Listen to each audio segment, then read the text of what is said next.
اور یہاں بتائیں سپریم کورٹ نے بانی پی ٹی آئی کو شفا اسپتال منتقل کرنے کا حکم دے دیا۔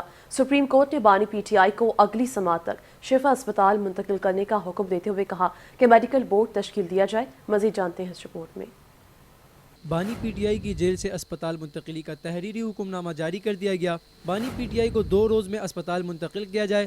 سپریم کورٹ فیصلے کے مطابق بانی پی ٹی آئی کے طبی معائنے کے لیے خصوصی میڈیکل بورڈ تشکیل دیا جائے۔ ڈاکٹر فیصل سلطان اور ڈاکٹر عظمہ خان کو علاج اور معائنے کی اجازت ہوگی۔ بانی پی ٹی آئی کے شفا انٹرنیشنل اسپتال کے تمام اخراجات فیملی برداشت کرے گی۔ فیصلے کے مطابق عدالت نے حکومت کو اسپتال میں سیکیورٹی کے بہترین انتظامات کرنے کی ہدایت کی ہے۔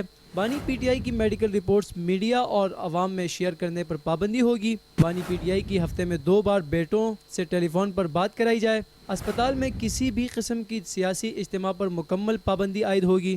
تحریری فیصلے کے مطابق سپریم کورٹ نے تمام توہین عدالت کیسز میں فریقین کو نوٹس جاری کر دیے۔ سپریم کورٹ نے کیس کی مزید سماعت 16 ستمبر تک ملتوی کر دی۔ شفا انٹرنیشنل اسپتال کی حدود میں کسی سیاسی اجتماع کی اجازت نہیں ہوگی۔ تحریری فیصلے کے مطابق طبی رپورٹس اور صحت کی معلومات سیاسی مقاصد کے لیے استعمال نہ کی جائیں۔ عدالتی احکامات کی عدم پاسداری پر تمام مراعات واپس لی جا سکتی ہیں۔ سپریم کورٹ نے تمام فریقین کو آئندہ سماعت پر ذاتی حیثیت میں پیش ہونے کی ہدایت کر دی۔ بانی پی ٹی آئی کو آنکھوں کے علاج کے لیے شفا انٹرنیشنل اسپتال منتقل کرنے کی درخواست دائر کی گئی تھی۔ درخواست میں آنکھوں کے ماہر ڈاکٹر سے علاج اور ذاتی معالجین تک رسائی کی استدعا کی گئی تھی۔ جسٹس شاہد وحید نے بانی پی ٹی آئی کا تمام میڈیکل ریکارڈ آئندہ سماعت سے قبل جمع کرانے کی ہدایت کرتے ہوئے ریمارکس دیے کہ ریکارڈ عدالت میں آئے گا تو خفیہ نہیں رہے گا۔ جسٹس نعیم اختر افغان نے کہا، آپ کی رپورٹ میں لکھا ہوا ہے کہ انجیوگرافی کرانی ہے، کیا جیل میں انجیوگرافی ہو سکتی ہے؟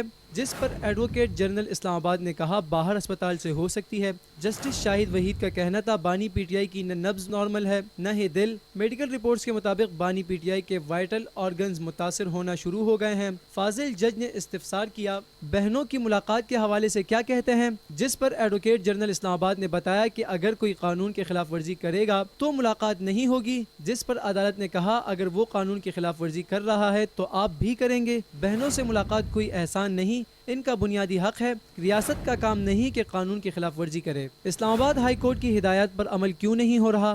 ایڈوکیٹ جنرل اسلام آباد نے عدالت کو بتایا کہ 3 سال میں بانی پی ٹی آئی سے بہنوں کی 48 ملاقاتیں کروائی گئیں، جس پر سپریم کورٹ نے بانی پی ٹی آئی سے 3 سال کے دوران بہنوں کی ملاقاتوں کی تمام تفصیلات طلب کر لیں۔ عدالت نے بانی پی ٹی آئی کی بچوں سے بات نہ کروانے کا ریکارڈ بھی مانگ لیا۔ وکیل پی ٹی آئی عزیز بھنڈاری نے کہا کہ بہنوں کی تو کم سے کم ملاقات کروانی چاہیے، بہنوں اور ڈاکٹرز کو بانی پی ٹی آئی سے ملاقات کی اجازت دی جانی چاہیے۔